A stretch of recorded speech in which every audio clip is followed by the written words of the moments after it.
Bonjour à toutes et à tous. On est heureux de vous voir si nombreux pour ce webinaire du Centre d'excellence iMind. On va aborder l'impact du TDAH, donc le trouble du déficit de l'attention avec ou sans hyperactivité, dans les relations sociales. Donc, c'est un trouble pour lequel on sous-estime généralement les impacts sur les habiletés sociales. La prévalence des problématiques interpersonnelles est supérieure pour les personnes avec un TDAH que dans la population générale.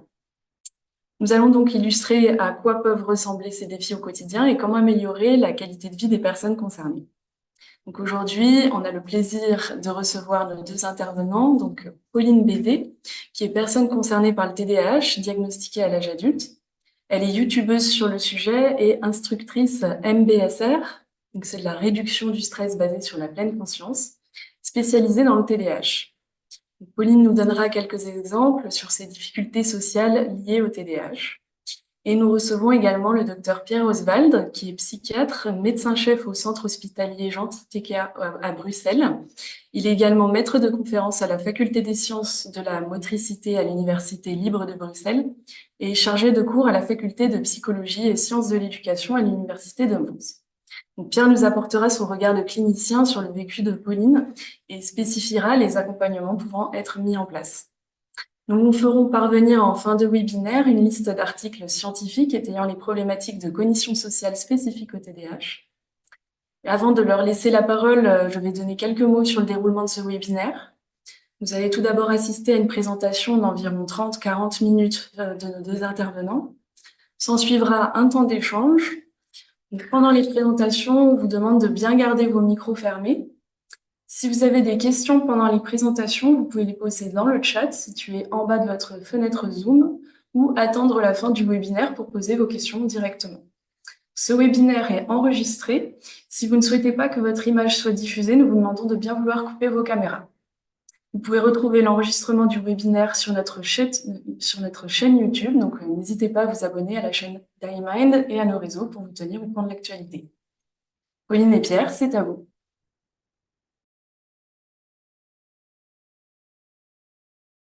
Oui, pardon, bonjour. Donc, il, il était prévu que peut-être je commence euh, à vous parler un petit peu de mon cas personnel. Je remercie, hein, je remercie les filles pour cette présentation et puis de manière générale, eMind de m'avoir invité. Merci beaucoup. Donc moi, oui, Pauline Bédé, hein, j'ai 39 ans. Pour vous me présenter un petit peu, je suis instructrice de pleine conscience spécialisée dans le TDAH, comme le disait Lucille, et on m'a moi-même diagnostiqué un TDAH de type inattentif il y a 10 ans. Et donc, effectivement, on m'a invité à ce webinaire pour parler un peu de mes difficultés relationnelles liées au TDAH, parce que j'ai déjà eu l'occasion de m'exprimer à ce sujet dans une vidéo sur YouTube, sur une chaîne que j'ai consacrée au TDAH tel que je le vis, moi, personnellement, comme en tant que femme adulte. Et donc, pour commencer, j'aimerais bien peut-être préciser un petit peu comment le TDAH se manifeste concrètement dans mon quotidien à moi, parce que bon, d'une part, le TDAH peut prendre beaucoup de formes différentes, hein, donc c'est bien de préciser comment il se présente dans mon cas précis. Et d'autre part, je pense que ça permettra de mieux comprendre le lien qu'il peut y avoir avec la difficulté que je voudrais mettre en avant aujourd'hui, qui est dans mon cas un certain manque de compétences relationnelles. Pas énorme, mais un petit manque. Donc, pour commencer sur cette question-là de mon TDAH, je n'ai pas d'hyperactivité hein, dans ce qui me concerne. Le symptôme qui est le plus prégnant dans mon cas, c'est vraiment l'inattention. C'est-à-dire que j'ai une forte distractibilité, je suis facilement distraite d'une part par mes propres pensées, ce qui crée beaucoup de moments d'absence pendant lesquels je n'entends plus, je ne vois plus ce qui se passe autour de moi, et d'autre part, évidemment, par les stimuli qui m'entourent, les bruits, les mouvements, etc. Et ça, ce que ça implique, c'est que dans des contextes qui vont être très chargés en stimuli, par exemple des supermarchés ou des contextes où il y a beaucoup de monde, beaucoup de bruit, je vais vraiment me sentir assez bombardée hein, par toute cette charge d'informations qui me distrait simultanément et ça crée beaucoup de confusion au niveau de mes perceptions. Oui, vous imaginez par exemple qu'il y a 10 personnes qui vous parlent en même temps au creux de l'oreille, ce serait indéchiffrable pour vous. Mais donc c'est un petit peu ce que je ressens dans ces situations-là. Et la conséquence de ce parasitage-là par tous ces stimuli tant internes qu'externes, c'est que pour focaliser mon attention sur la moindre tâche, comme le fait de juste lire ma liste de courses dans un supermarché ou d'écouter ce qu'une personne me dit, je suis vraiment obligée de fournir de très gros efforts de concentration.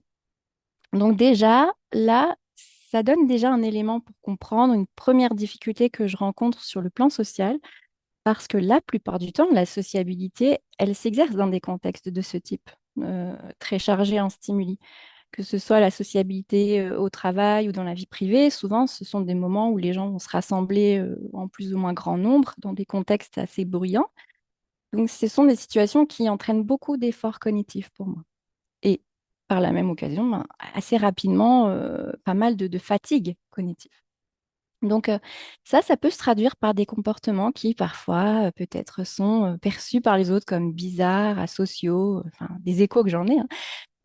Par exemple, je vais avoir du mal parfois à répondre ce qu'on me dit. Peut-être que je vais répondre un petit peu à côté ou avoir des moments de regard fuyant quand je suis un peu égarée, distraite. Parfois, je vais rester à l'écart du groupe, fuir un peu les contacts quand je commence à fatiguer. Il y a tout un tas d'attitudes, si vous voulez, qui sont induites par cette distractibilité, qui vont pas forcément cadrer très bien avec les attentes sociales et qui peuvent parfois me marginaliser un peu du groupe. Et puis, il y a une autre conséquence que j'ai mis beaucoup de temps à comprendre qui concerne mon apprentissage des codes sociaux. Ce qu'il faut savoir, c'est que dans ce type de contexte, je peux rester plusieurs heures dans une pièce, discuter avec une personne, et si vous me demandez quelques heures plus tard de décrire la pièce ou l'apparence de cette personne, je me sens incapable. C'est-à-dire que je vais vous répondre, aucune idée, j'ai pas fait attention. Je sais pas, est-ce qu'elle portait des lunettes, est-ce qu'elle est blonde, brune, je sais pas. Pourquoi? Parce que, ben, certes, il y a la question de l'indistractibilité, mais surtout, ça me demande un tel effort de concentration pour écouter une personne qui me parle, euh, que, que mon cerveau, il se focalise uniquement sur le contenu oral, si vous voulez, de la communication. Tous les aspects secondaires relatifs à l'apparence de la personne ou autre, mon cerveau, lui, il les élimine complètement du champ de mon attention pour me permettre de me focaliser sur la communication, sur l'essentiel, quoi.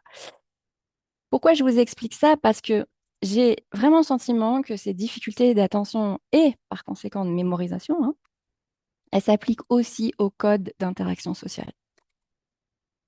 Comment les gens apprennent les codes, les usages, les conventions sociales, ils observent les comportements des autres et puis donc ils le mémorisent et ensuite ils le reproduisent, ils les imitent. Et pour moi, j'ai le sentiment qu'il y a un obstacle qui se pose dès le départ dans cette étape d'observation. En tout cas, c'est comme ça que je le ressens, c'est que j'ai l'impression de ne pas être attentive aux détails qui concernent les comportements des autres, les mots exacts qu'ils vont choisir, les gestes exacts qu'ils ont faits. J'ai vraiment le sentiment qu'il y a tout un pan de la communication qui m'échappe, en fait, entre les gens, la communication entre les gens. Donc, du coup, dans certaines situations, je pense que ça explique que je me sente un peu en confusion sur ce que je suis censée faire ou dire en termes de convention sociale dans telle ou telle situation. Je vais vous donner un exemple tout bête. Quand je reçois des personnes chez moi, vous savez, recevoir des invités chez soi, c'est un minimum ritualisé. Il y a des usages, des codes. J'ai 39 ans et je continue à me demander à chaque fois, alors mince, qu'est-ce que je suis supposée leur proposer à boire à cette heure précise de la journée? Je suis jamais très sûre parce que je ne fais jamais attention à ce type de détails chez les autres. Je sais évidemment ce que moi je consomme quand je suis invitée, hein, mais ce que les autres ont l'habitude de consommer ou de proposer à leurs invités, c'est confus un peu pour moi. Je n'y fais pas attention. Donc là, je vous donne un exemple qui est plutôt anodin, mais il faut imaginer que cette confusion-là sur les codes, les usages, qui n'est pas énorme, hein, mais qui est un peu là, elle peut surgir dans beaucoup d'autres contextes et ça peut engendrer des faux pas, des maladresses qui parfois quand même ont eu des conséquences lourdes dans ma vie.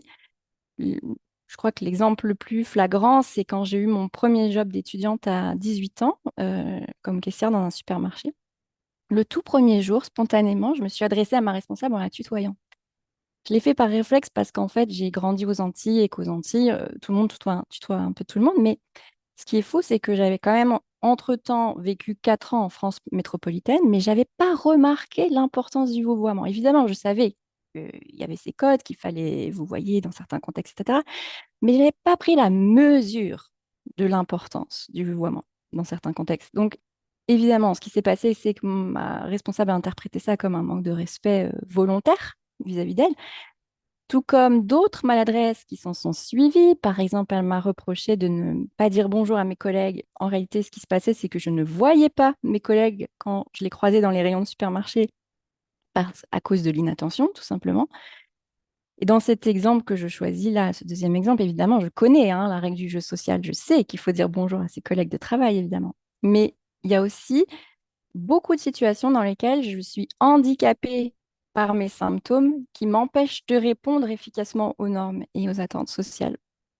C'est la situation d'ailleurs la plus courante.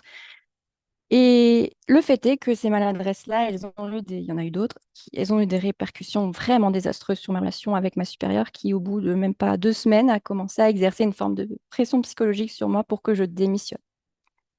Donc oui, parfois les conséquences, elles peuvent être importantes pour moi. Ça a pu jouer sur mes difficultés à garder un emploi dans d'autres circonstances, à établir des connexions amicales, évidemment. Ça a joué beaucoup sur ma santé mentale, puisque ces situations, elles ont généré beaucoup de stress, d'anxiété sociale, de fatigue, comme je vous l'expliquais. Donc voilà. Alors aujourd'hui, j'ai trouvé des ressources pour mieux m'en sortir, mais c'est vrai que de toute façon, les relations aux autres restent un sujet un peu délicat pour moi. J'ai peu d'amis, des difficultés à entretenir mes relations parce que là, ça demande pour le coup certaines habiletés au niveau des fonctions exécutives aussi. Il faut penser à prendre des nouvelles, s'organiser, etc. Enfin, voilà, un petit peu ce que je pourrais apporter comme témoignage sur la question. C'est évidemment loin d'être exhaustif. Il a fallu que je choisisse quelques exemples pour pas prendre trop de temps. Et j'ai eu envie de mettre l'accent sur cette difficulté d'intégration des codes sociaux parce que je trouve qu'il y a très, très peu de témoignages sur cette question. Et d'une part, mais voilà, il faut garder en tête que d'une part, bah, il y a beaucoup d'autres aspects du TDAH qui peuvent entraîner des difficultés sociales, également dans mon cas, que je n'ai pas mentionné. Et puis d'autre part, évidemment, je ne prétends pas que les expériences que je viens de décrire sont emblématiques du TDAH. Au contraire, rappelons-nous que le TDAH est un spectre avec des manifestations très variées. Et voilà, c'est mon expérience à moi. Je vous remercie de m'avoir écouté. Je remercie encore une fois Imane de nous offrir cet espace pour échanger sur cette question. Merci beaucoup. À mon tour, alors, merci Pauline, parce que ce que vous avez dit, ben, je vais en fait le répéter avec mes mots. Vous avez magnifiquement bien introduit la discussion. Et moi aussi, je vous remercie Pauline aussi, et je remercie Ayman de m'inviter, de mettre en lumière aussi le TDAH dans ce qu'il a d'important dans ses aspects relationnels. On a souvent tendance à individualiser les choses et donc à considérer que le problème, c'est la personne, mais la relation peut aussi être problématique dans certaines situations. Et donc, en effet, le TDAH est très souvent marqué par un certain nombre de difficultés dans la gestion des situations quotidiennes, par un certain nombre de déficits sociaux aussi, et donc des compétences relationnelles qui peuvent se marquer bah, à la maison, dans le couple, en famille, mais également au travail ou ailleurs. Alors, il y a une chose que je me propose de faire ici en quelques minutes. L'idée est un peu de contextualiser ce que Pauline a si bien expliqué. Alors, contextualiser, j'avais envie de prendre un petit peu l'exemple des poupées russes pour un peu schématiser ce qui se passe dans la relation quand on a un TDAH. Alors évidemment, tout ça est très schématique, tout ça est résumé, et évidemment, tout ça est intriqué.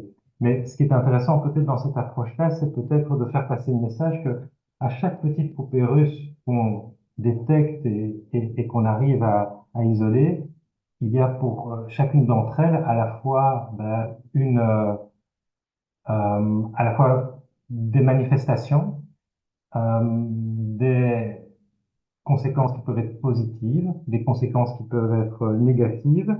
Et puis alors, il y a aussi ce fameux système des stratégies de compensation que beaucoup d'adultes ont développé de manière volontaire ou involontaire.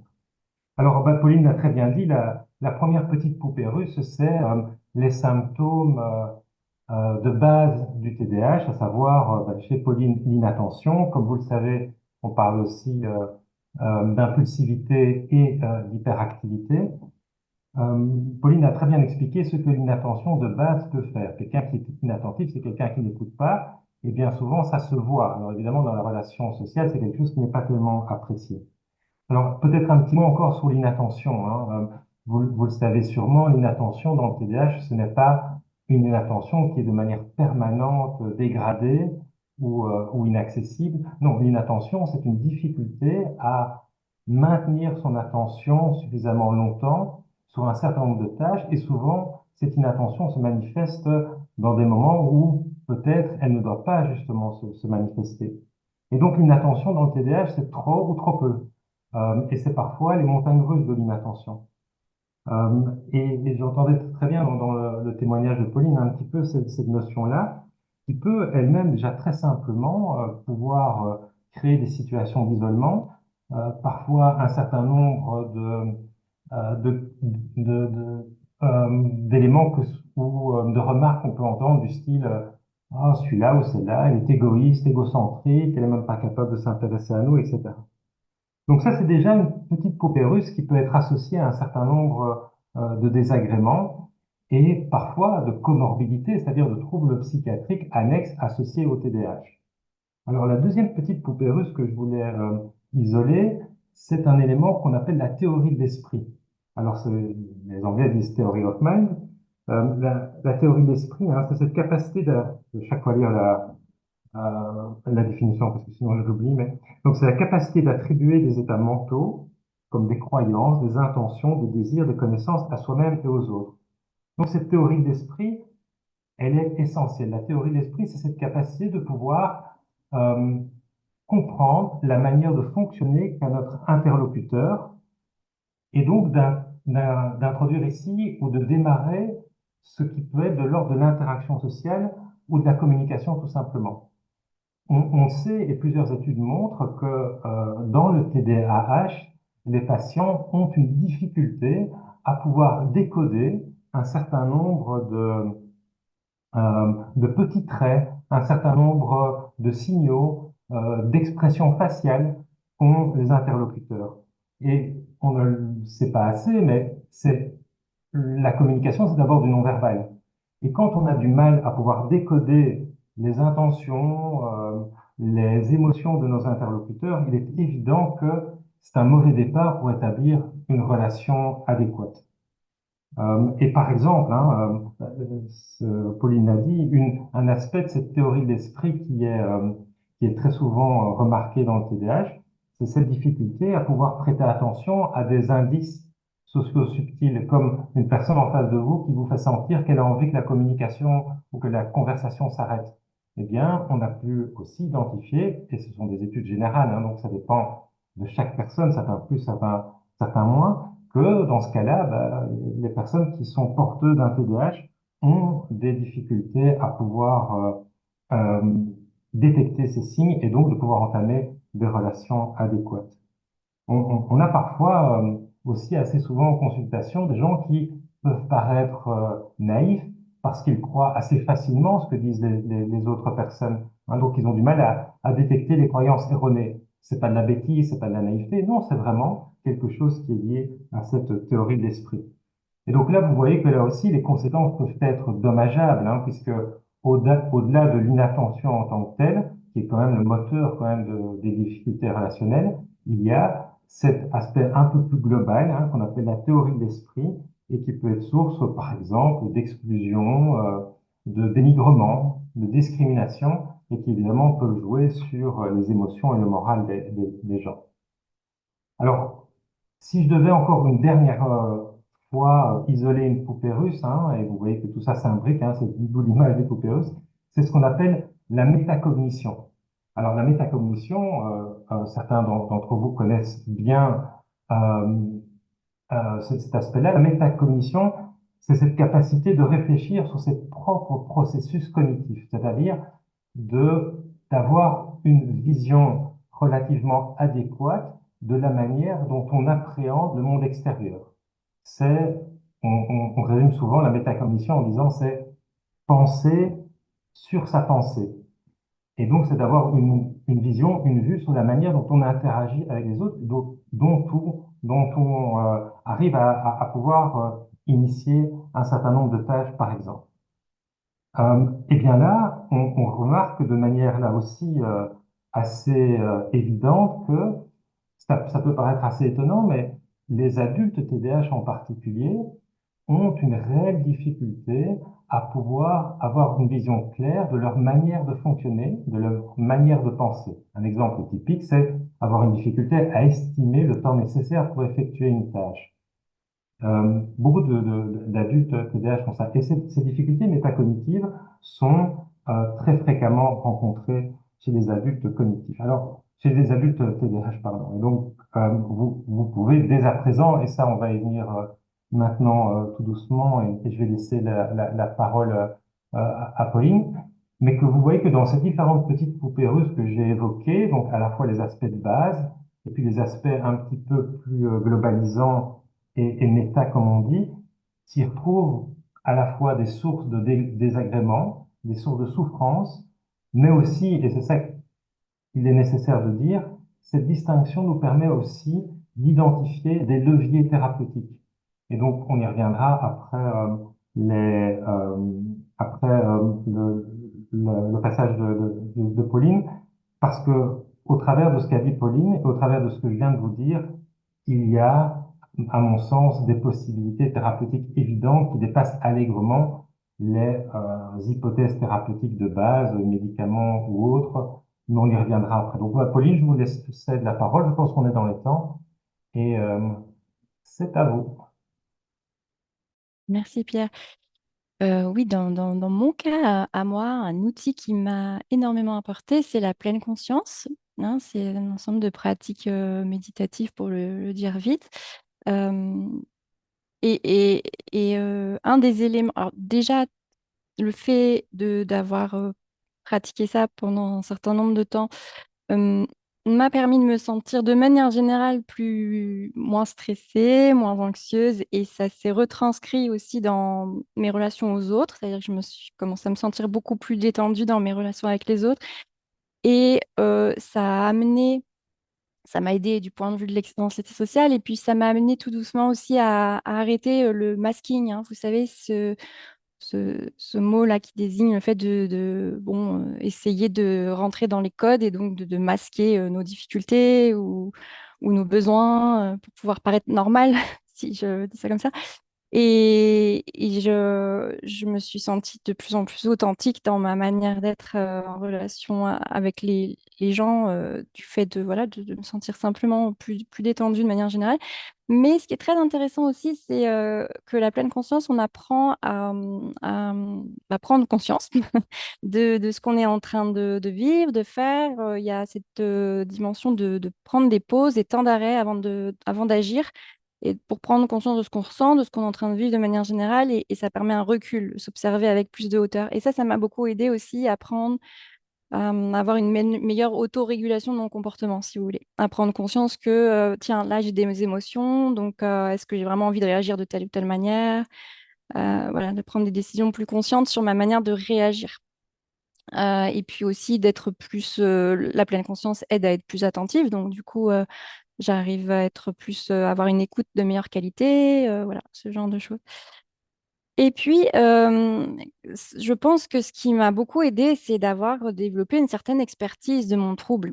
Ça me permet d'être en mesure aujourd'hui d'expliquer aux autres mes limites, mes besoins, euh, de verbaliser mes difficultés. Je m'autorise déjà beaucoup plus ça aujourd'hui, maintenant que je sais voilà, quelles sont mes difficultés, pourquoi. Donc, je vais beaucoup plus jouer franc jeu avec les gens et leur expliquer tout de suite de but en blanc que ben voilà, oh, bah, je sais plus ce qu'on propose à boire, par exemple.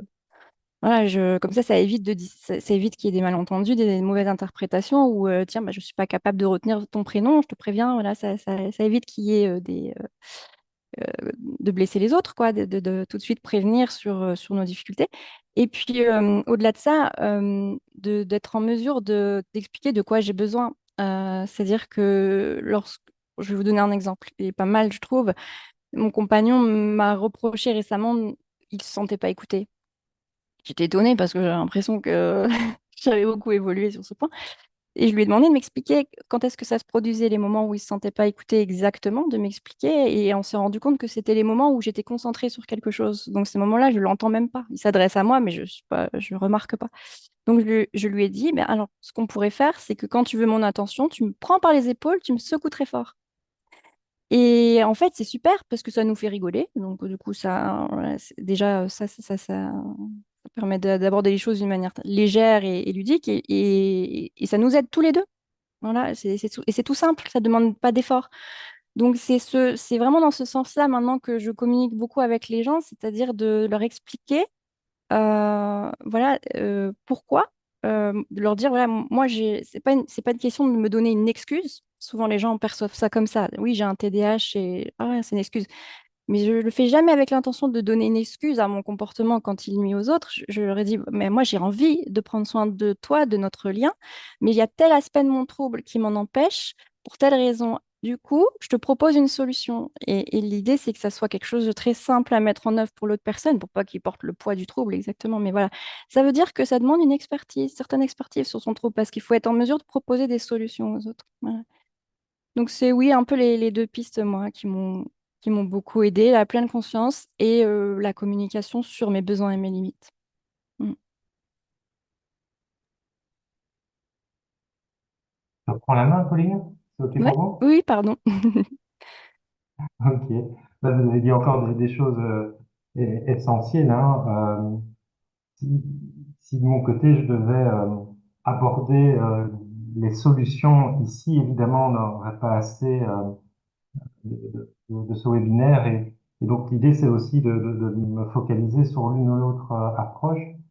Mais je retiens évidemment quand même, dès le départ, deux éléments essentiels dans ce que vous avez dit. Euh, Développer des stratégies pour prendre du recul. Prendre du recul, c'est-à-dire d'avoir peut-être une meilleure vision, une meilleure capacité de décoder là où on fait trop peu. C'est essentiel et c'est là où on touche vraiment aux aspects métacognitifs, hein, donc c'est-à-dire d'améliorer sa métacognition. En fait, c'est ce que vous nous avez exprimé. Et la deuxième chose, c'est de parler. En effet, quand on développe un certain nombre de connaissances sur son trouble et quand on arrive à pouvoir mettre des mots, c'est de les exprimer. Et évidemment, la meilleure chose à faire, c'est de communiquer pour éviter les malentendus. C'est d'expliquer non pas j'ai un TDAH, donc c'est normal que, c'est aussi de pouvoir aborder un peu plus en détail ce qui peut faire trouble dans la relation et de pouvoir, comme vous le dites, développer une expertise suffisante que pour déjà amener un certain nombre de solutions. Alors, il y a une chose qu'il faut d'abord dire, évidemment, quand on parle de l'adulte, c'est que, par définition, volontairement ou involontairement, la plupart des adultes qu'on rencontre, en tout cas moi, comme psychiatre, ce sont toutes des personnes qui ont déjà mis en place des stratégies de compensation, bien souvent involontairement. C'est-à-dire, c'est une série de personnes qui ont déjà fait ce qu'ils peuvent pour essayer de vivre avec. Et quand on voit les stratégies qui existent, il y a des stratégies sociales, hein, donc des stratégies sociales qui peuvent être par exemple de toujours s'imposer d'être hyper ponctuel, de s'imposer d'être hyper attentif dans les conversations, mais ces stratégies comme d'autres, hein, comme des stratégies organisationnelles, des stratégies attentionnelles, des stratégies qui sont parfois motrices aussi, et puis alors des stratégies médicamenteuses. Tout ça, ce sont des stratégies qui peuvent coûter, qui demandent des efforts, qui sont associées à une grande fatigabilité. Et donc l'objectif aussi est de pouvoir faire un peu une photographie de ces différentes stratégies et de voir lesquelles coûtent un peu trop et lesquelles peuvent rester bénéfiques. Alors, un autre aspect aussi du traitement, et ça c'est important pour moi, c'est évidemment d'appuyer toujours une approche globale. Quand on commence un traitement du TDAH, et a fortiori quand on se plaint d'une communication défaillante, de difficultés dans les relations sociales, c'est toujours aussi de revenir à ce qu'est le TDAH, et c'est pour ça que les entretiens peuvent durer longtemps, et je vois quelques commentaires évidemment avec l'autisme aussi qui apparaissent. L'idée est de toujours pouvoir bien détecter ce qui est du TDAH et ce qui pourrait être d'éventuels, loin d'être majoritaire, des comorbidités de type autistique ou d'autres troubles psychiatriques. Quoi qu'il en soit, l'idée est de toujours d'apporter une approche globale et de toujours transmettre le message aux patients que il va falloir changer. Alors, changer, ça ne veut pas dire qu'il faut tout changer, mais c'est qu'il va falloir apprendre à s'adapter. Donc, on est dans un phénomène d'apprentissage qui touche toute une série de choses du mode de vie. Ça peut être le sommeil, l'alimentation, l'organisation du temps, etc. L'idée est de toujours pouvoir optimiser l'énergie disponible pour développer ce nouvel apprentissage et ces nouvelles adaptations. Et donc, le traitement du TDAH, c'est une myriade de possibilités qui vont de la psychoéducation, de l'adaptation du mode de vie, jusqu'à des approches très spécifiques qui sont alors menées par des spécialistes et des professionnels. Alors, en quelques mots, évidemment, je ne vais pas parler de médicaments. Ici, je ne vais pas parler d'approche psychothérapeutiques spécifiques, sauf peut-être quand même à signaler que le but de ces approches psychothérapeutiques vise aussi à améliorer tout ce que vous avez dit, à savoir l'anxiété sociale, euh, et une certaine tendance parfois à l'isolement, bref, une amélioration de la confiance en soi. Et ça passe aussi par une détection de comment on fonctionne au quotidien. Ce sur quoi je voudrais peut-être très rapidement m'arrêter, et puis on pourra poser les questions si nécessaire, c'est quand même d'appuyer sur un certain nombre de compétences qui, outre les aspects médicaux, outre les aspects psychologiques ou psychothérapeutiques, sont particulièrement efficaces dans le TDAH adulte. Ce sont toutes les capacités associées à cette, cette démarche d'accompagnement et d'adaptation dans l'environnement direct de la personne. On peut vraiment, au travers d'un certain nombre d'éléments très concrets qui sont exercés alors, par exemple, par des coachs, de pouvoir améliorer les compétences relationnelles. Et ça passe par toute une série de dispositions qui, elles aussi, nécessitent une première étape, qui est celle de faire un bilan de là où on en est exactement, un bilan de nos croyances par rapport à nos compétences. Et je le répète, la plupart des adultes TDAH ont l'impression de ne pas être aussi inattentifs que les autres le remarquent, hein. Donc ça, c'est quand même peut-être un peu contre-intuitif, mais c'est la réalité. Et donc, il s'agit quand même de dire, et d'abord, enfin, de dire ce qu'il en est exactement et comment les choses peuvent être améliorées. Et donc, je prends quelques exemples peut-être pour un peu avancer dans la discussion. Une manière de faire, par exemple, est d'accompagner la personne dans une meilleure organisation de son environnement. Alors, c'est, par exemple, d'améliorer la capacité de la personne à s'établir une relative structure. Donc, et ça peut se faire par toute une série de techniques, avec des couleurs, avec des post-it, avec des agendas et autres. Euh, Toutes des choses qu'en général, et je pense que les gens qui nous écoutent connaissent tout ça, mais ça doit d'abord passer par l'acceptation qu'il y a quelque chose qui peut être amélioré. Alors, je parlais de l'environnement qui doit être structuré. Il y a aussi cette tendance et cette véritable nécessité de d'améliorer les compétences sociales. Et qu'est-ce qui peut améliorer les compétences sociales?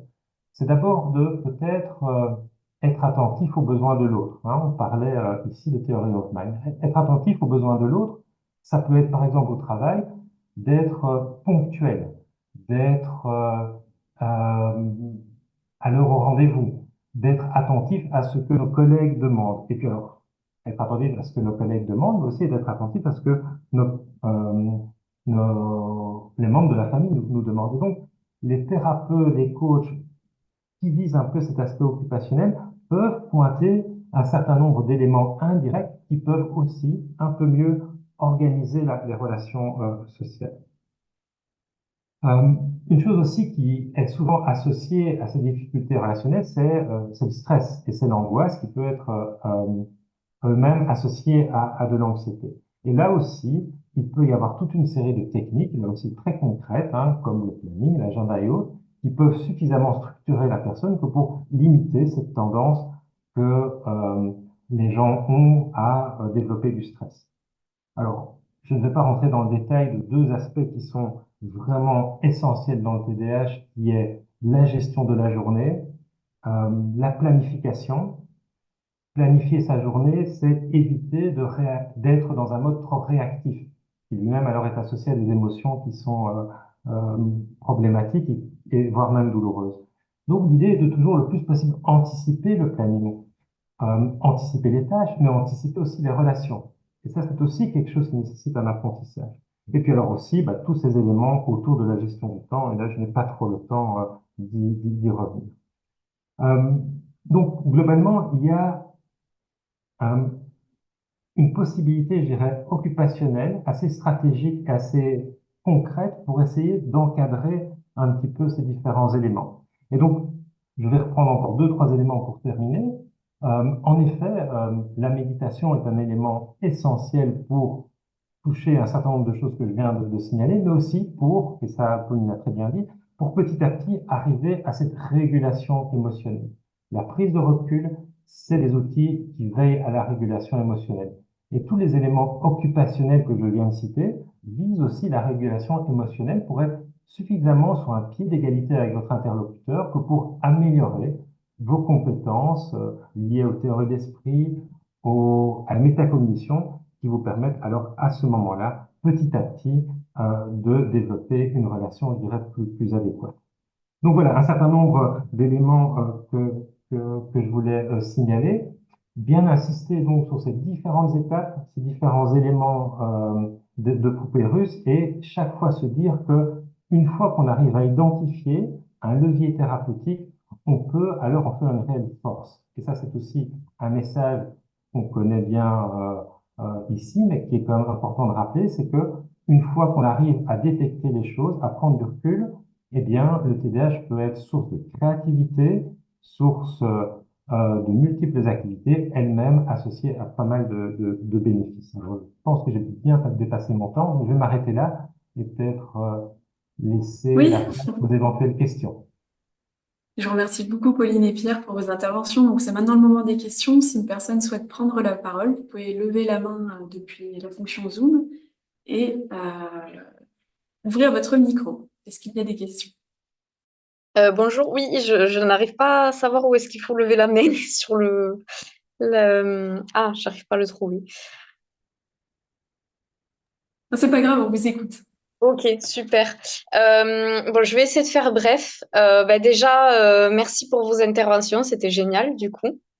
Alors, j'ai été diagnostiquée TDAH en fait, et je pense potentiellement avoir un TSA. Je sais pas du tout. J'ai l'impression que je masque depuis que je suis toute petite en fait. Voilà, j'ai des souvenirs de quand j'étais petite, à être très, ouais, beaucoup dans les stéréotypies et tout. Et en fait, je crois que je masque énormément. Et là, actuellement, je travaille, ça fait 3 ans, et j'ai l'impression que je fais une sorte de burn-out, en fait. Voilà, je croise pas beaucoup de monde, mais déjà, ça m'épuise pas mal. Même quand je suis dans les relations interpersonnelles, des fois, je suis avec des amis, par exemple, juste une personne, et elle va dire quelque chose qui va me faire rentrer dans l'hyperactivité mentale. Par exemple, je sais pas, elle va me parler de relations affectives et enfin d'un truc, et ça va me refaire penser à autre chose, et je vais stresser en fait. Donc voilà, beaucoup de fatigue, tout ça. Ça me fait très très peur d'être dans les TSA par rapport aux crises. Je sais pas si je fais des crises, mais ça y ressemble fortement. Et du coup, en fait, là, je pense fortement faire le diagnostic qui risque de durer longtemps. Mais voilà, phobie d'impulsion, TikTok qui sont moins réguliers qu'avant, les tics et les tocs, mais toujours présents. Le MDR qui fait ressortir tout ça un petit peu. Donc voilà. Et du coup, en fait, je voulais savoir si vous avez des solutions pour aider après une relation sociale, pour éviter d'être trop dans les crises, tout ça, parce qu'en fait, ça me fait très, très peur. Parce que, par exemple, avec mon mari, on veut avoir un enfant. Et même tout ce qui est même, en général, le travail, la charge mentale, ça peut me déclencher des crises potentiellement, ou des crises d'angoisse, je sais pas. Et par exemple, je sais pas, je j'ai pas envie d'être, admettons, je suis en train de, je sais pas, de m'occuper de mon enfant et tout d'un coup, je fais une crise, qu'est-ce que je fais? Donc voilà, ça me fait très très peur. Là, on envisage bientôt de rentrer dans cette phase-là et ça me fait très peur à 30 ans. Voilà, on m'a conseillé des médicaments, d'autres psychiatres me disent non, vous en sortez bien comme ça. Voilà, à l'époque peut-être vous avez eu des crises borderline, mais voilà. Donc désolée, j'ai essayé de faire bref. Voilà, du coup. Si je devais prendre la parole, évidemment, je vais pas me parler de votre situation personnelle, et je pense qu'en effet, un parcours diagnostique peut s'avérer utile. Euh, je pense évidemment qu'il faut être, je sais que ça peut paraître un peu idiot, mais l'optimisme et l'espoir, c'est quelque chose qui marche très très bien.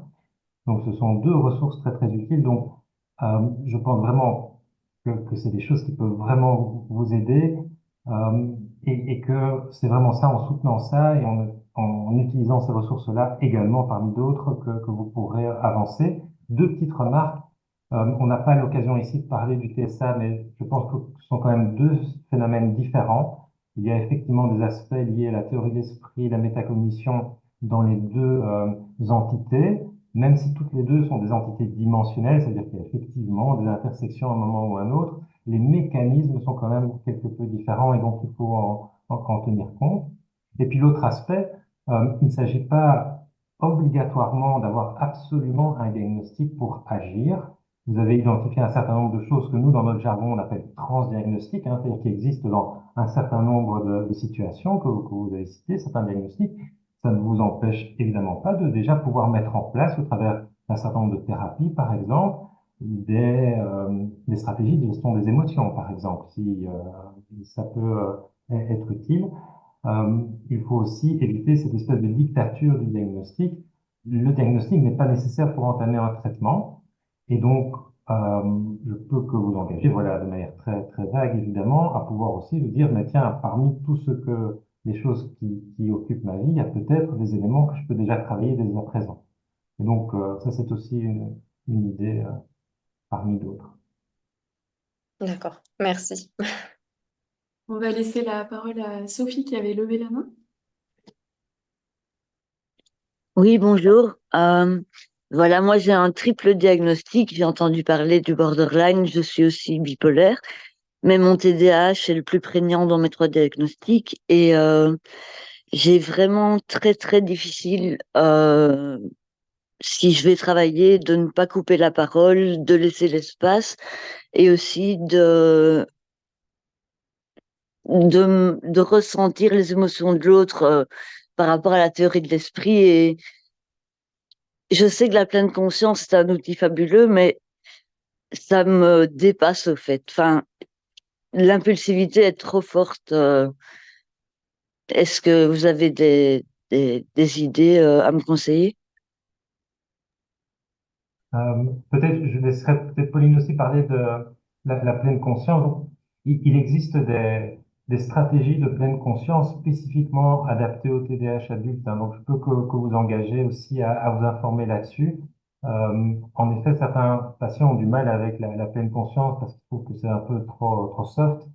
Et donc, là, il y a des stratégies maintenant qui ont été adaptées, qui ont montré leur efficacité pour les personnes TDAH. Voilà ce que je peux dire à ce stade-ci. Je ne sais pas si Pauline veut rajouter quelque chose à ce niveau-là.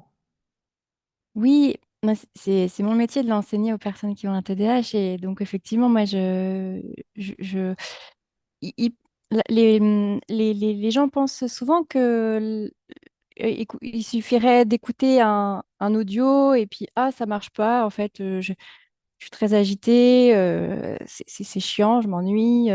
Mais en réalité, c'est vraiment une discipline, ça s'apprend. Donc c'est un peu comme si on se mettait au piano sans avoir jamais appris, on se disait ah bah j'y arrive pas.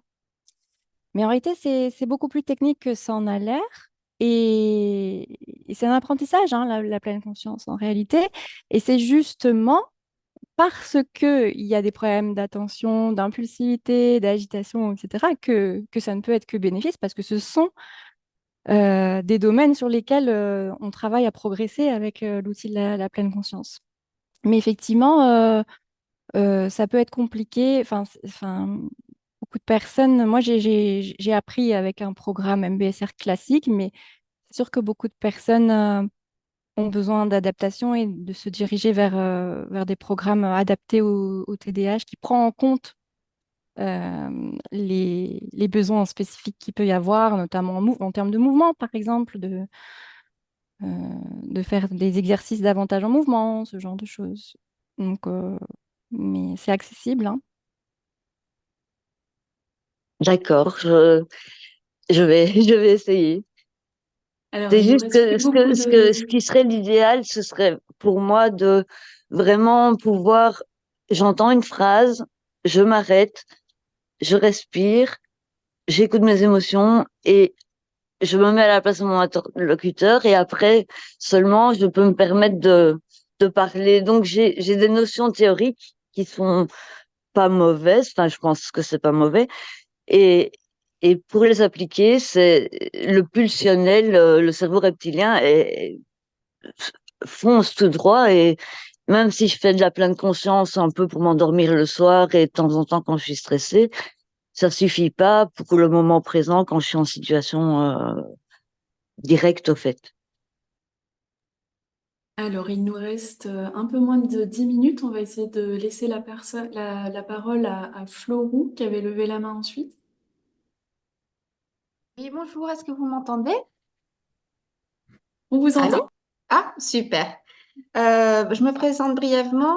Je suis Floriane Georges, j'ai 40 ans. Je suis diagnostiquée avec un TDAH et un TSA et j'ai deux enfants, une qui est diagnostiquée TDA et une autre qui est diagnostiquée TSA et TDAH. Alors, je peux voir sur les trois profils hein, qu'on a toutes trois une manière bien particulière d'exprimer notre TDAH. Ma dernière, c'est beaucoup d'agitation physique. Euh, Moi et ma grande, on est plutôt sur une agitation, on va dire, mentale. Ce que je constate quand même, et je voulais savoir s'il était possible d'avoir un peu plus d'outils sur la question du sommeil. Alors, je ne sais pas si c'est lié au TSA ou au TND, aux troubles neurodéveloppementaux de manière globale. Mais je sais que ça génère aussi une grosse fatigabilité dans la journée parce que le sommeil est vraiment pas de bonne qualité. J'ai essayé plusieurs choses comme la mélatonine, la cohérence cardiaque, mais voilà, ça reste quand même très assuré et j'aimerais bien trouver une qualité de sommeil plus adaptée pour passer ensuite mes journées. Merci pour votre réponse. Je peux peut-être dire deux, trois mots là-dessus, évidemment, sans vous trouver la solution miraculeuse, hein, ce que j'aimerais d'ailleurs. C'est ce qui fait parfois que qu'être psychiatre est parfois très très frustrant parce on n'a jamais de réponse miraculeuse à apporter, mais voilà, il faut vivre avec. Donc non, le sommeil, on le sait, il est très souvent perturbé dans le TDAH, hein, plus spécifiquement, pour plusieurs raisons. La première, c'est que, comme je l'ai dit tout à l'heure, les capacités attentionnelles varient énormément au cours de la journée. Et pas de chance, dans le TDAH, bien souvent, on observe, parce qu'il y a une sorte de décalage de phase, il y a une augmentation des capacités attentionnelles en fin de soirée qui fait qu'en général, les patients, adultes en particulier, sont en général dans une phase non seulement d'attention, mais de relative créativité, de focalisation, ce qui évidemment vient heurter la nécessité d'aller se coucher. L'idée est de toujours, à ce moment-là, d'utiliser justement cette capacité d'hyperfocalisation pour induire le sommeil. Alors, c'est un conseil que beaucoup d'entre vous ont souvent déjà mis en place et qui ne marche pas tout le temps, évidemment, mais plutôt que d'attendre que le sommeil vienne, il faut aller le chercher en ayant justement des activités hyperfocalisantes.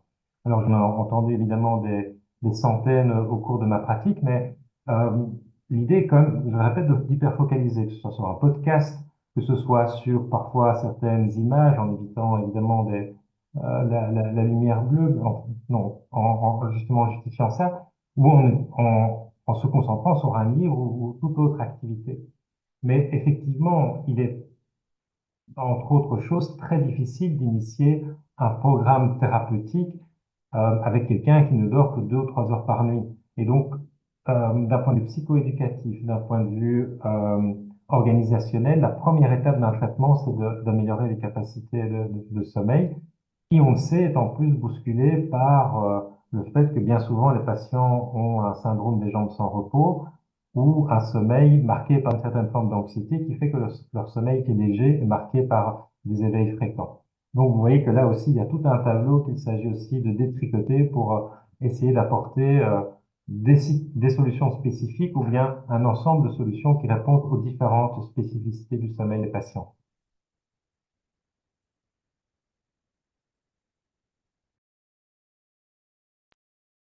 On va maintenant laisser la parole à Polo MLT qui a levé la main. Bonjour, vous m'entendez? On vous Oui. entend. Bonjour, merci beaucoup pour l'intervention. Du coup, moi, par rapport à d'autres personnes, j'ai toujours eu énormément de personnes autour de moi. J'avais toujours des dizaines, des centaines d'amis, toujours plein de gens autour de moi. Et quand qui me reprochaient plein de choses, mais vu que j'en avais plein, ça tournait. Quand il y a eu le Covid, ça a été un peu un arrêt, un peu le confinement, tout ça. Et de là, je me suis rendu compte qu'il y avait peut-être un souci, que j'arrêtais pas de dire que les autres c'était des cons, mais ça pouvait venir aussi de moi. J'ai eu un moment d'acceptation, de diagnostic, de traitement, de médication, tout ça. Ça va beaucoup mieux dans ma vie. Tout ça. Mais j'ai vraiment bien aimé. Je suis venu sur cette vidéo parce que c'est encore pour moi le plus gros point noir en fait. Malgré que maintenant je suis plus en retard. Enfin, j'ai mis plein de stratégies, que j'arrive à fonctionner, je fais mon ménage, tout va super bien. Mais par contre, avant, je me disais que les autres, c'était des cons, et maintenant, je comprends plus les gens, et je comprends pas, en fait, j'arrive à être à l'heure, mais j'arrive pas à comprendre pourquoi les gens veulent qu'on soit à l'heure. J'arrive pas à comprendre, comme a dit Pauline, pourquoi ils veulent qu'on les vous voit. J'arrive pas à comprendre pourquoi il faut dire bonjour, au revoir. Et du coup, ça me bloque. Avant, j'avais plein d'amis, et maintenant, j'arrive plus à faire des nouvelles connaissances. Enfin, c'est plus difficile parce qu'à chaque fois, je me dis, mais mince, en fait, ça, c'est important pour eux, mais je sais toujours pas pourquoi. Bon, ok, on m'a dit que c'était important, il faut le faire.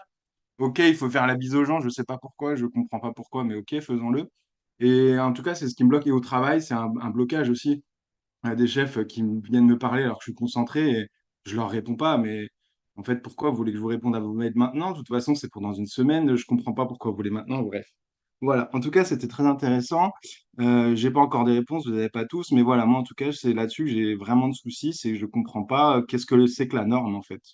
Alors que pendant longtemps, avant de capter en fait que j'avais ce trouble, je pensais que c'était moi la norme et que les autres ils étaient bizarres. Maintenant, j'ai l'impression que c'est l'inverse, c'est que c'est donc j'ai du mal à me refaire des nouvelles connaissances. Voilà, merci. Merci pour votre témoignage. Il est passionnant et tellement juste. Euh, il n'y a aucune obligation, il ne faut rien, hein. Et heureusement qu'il y a des gens comme vous, hein, sinon, qu'est-ce qu'on s'ennuierait? Donc, euh, la question, c'est d'abord se dire, est-ce que ce mode de fonctionnement est associé à une souffrance que vous percevez ou que vous ne percevez pas souvent pour une série d'éléments que j'avais évoqués tout à l'heure, sur lesquels on pourra agir pour que la souffrance diminue. Ce que vous indiquez là, ce sont des moyens par lesquels on peut améliorer éventuellement votre mal-être, si tant est qu'il y en a un. Mais vous avez tout à fait le droit de penser que ces conventions sociales n'ont pas de sens. Hein. Donc, et effectivement, ce sont des conventions sociales. L'idée de la différence entre un trouble, une maladie et peut-être une bonne santé, c'est avant tout une capacité à s'adapter. Si vous vous adaptez aux situations environnementales, ça veut peut-être dire que vous êtes en bonne santé. Une personne qui a un TDAH et qui vit avec et qui s'adapte avec ses propres normes à son environnement, peut-être comme vous, bah, c'est quelqu'un qui est en bonne santé. Euh, mais pour quand même beaucoup de gens, ces difficultés relationnelles sont à la fois la conséquence et la source de souffrance. Et c'est pour ça que c'est un levier thérapeutique, c'est-à-dire des moyens qu'on peut améliorer pour justement faire en sorte que ce mal-être diminue. Mais en soi, ne changez rien, hein, si ça vous pose pas de problème, ne changez surtout rien. Et puis en plus, comme votre ménage est fait, j'ai vu qu'en effet, c'est plutôt une bonne nouvelle. Est-ce que, Pauline, tu veux réagir, rebondir sur les choses qui ont pu être dites pour terminer ce webinaire? Euh, j'ai rien qui me vient en particulier. Je sais pas, pour répondre à Polo qui vient d'intervenir, je comprends très bien ce qu'il explique. Je crois que moi, ce qui m'aide, c'est de laisser tomber l'intention de comprendre le sens ou en tout cas de me l'approprier et de percevoir la situation un peu c'est un peu comme aller dans un pays étranger. On n'a pas forcément besoin de comprendre et d'adhérer aux normes et aux codes, mais à un moment donné, de se dire, tiens, mais pour établir une connexion, de comprendre que, tiens, ça, c'est important pour la personne, ça lui fait du bien, d'accord, ouais, je vais le faire, même si j'en comprends pas totalement, même si, comment dire, ouais, ça m'habite pas, quoi. J'en comprends pas complètement le sens, mais moi, ce qui m'aide beaucoup, c'est ça, c'est de commencer par la recherche de connexion à l'autre et de vouloir faire des choses qui la font se sentir bien, quoi. Mm. Merci, Pauline. Donc, c'est le moment de clore ce webinaire. Donc, comme indiqué au début du webinaire, nous allons vous faire parvenir une liste d'articles scientifiques étayant les problématiques relationnelles spécifiques au TDAH.